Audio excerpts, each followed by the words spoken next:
this is the time of year when cat, dog, horse owners and of course farmers all start to get a little bit jumpy as it gets near to bonfire night. Basically, very simply, a few years ago, my daughter was very nearly killed when a horse panicked because unexpected fireworks were set off very early in the evening on a New Year's Eve. And he went up and tried to jump over the stable door as she was coming out of the stable. So I had one of those moments that no parent should ever have, where you can see something coming down on your daughter's head. And I said, then, you know, it's the unexpected fireworks that cause the problem. Last year, unfortunately, again, unexpected fireworks meant that little Jack, that we were just talking about now, cut his face and damaged his legs by the time I got out to him.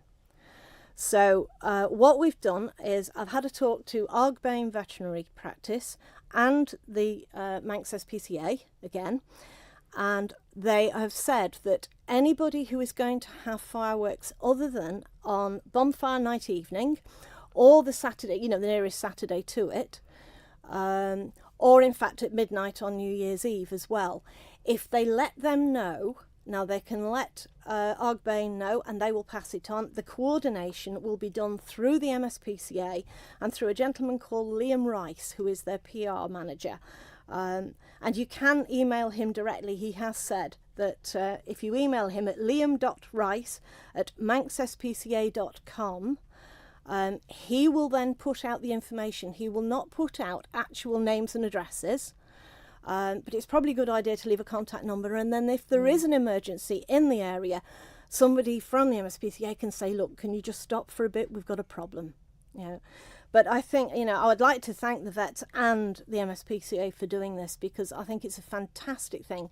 And I would just say to anybody, if you're thinking of having fireworks at an unusual time, the important thing is to tell somebody. Had we known, we could have stopped both of those incidents from happening. You know, and all it takes is communication. Being a communicator, telling people, is being a good neighbour.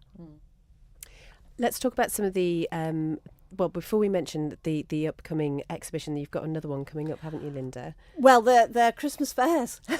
They're Christmas fairs, actually. Yeah, I'm going to the MSPCA Christmas fair, and I've taken a double stand there, so my paintings will be on the Christmas fair there. Yeah. And in terms of fundraising, Jane, you did the London Marathon this year in aid of guide dogs. I did, yeah. I raised £3,500, or just over, which I was really proud of. It's something I've always wanted to do, and I do a little bit of running, so I thought, oh, why not? A little bit. Yeah, a little bit. The training was tough, because obviously it's in the winter, so it's rain, wind, snow. But do you know what? It was brilliant, and the atmosphere is amazing. I do recommend it to anybody if you love running, or even if you don't love running. Start running; it's good. And it was, and it's such a good cause, obviously, because it's very expensive to train. Obviously, even one guide dog. So yeah, I loved it, and I'm doing it again because I got in on the ballot, so I'm running again this year. See, I didn't realise actually till we spoke to some people who came on the show that actually you might want to do it, but the chances of doing it actually aren't all that high. No, it's quite. I don't know how I've got the ballot. It's basically just like a lottery. So so this time there's no pressure. I'm going to still raise some money for the Manx Wild Birds probably I'm going to raise for, and Chachies. But there's no pressure. I haven't got that £3,500 to raise this year. And that's another charity that you do support, isn't it, Manx Wild Birds? I do. Tell us a little bit about Manx Wild Bird Aid. It's a relatively new charity. It's been going about 2 years, and it was started by Barbara Cole and David Cole.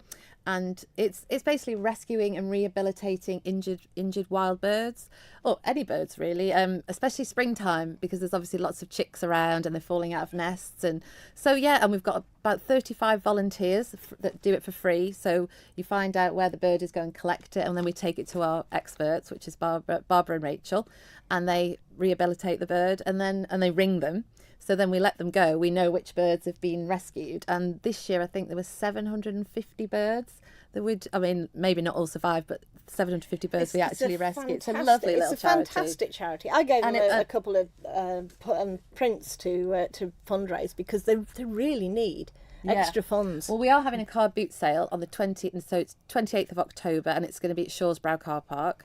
So that's all for Manx Wild Bird Aid. And also...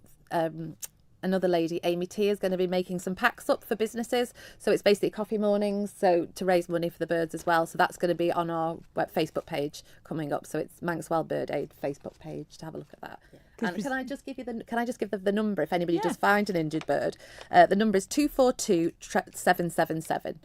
And if anybody finds a little bird, one of the volunteers will come down and collect it.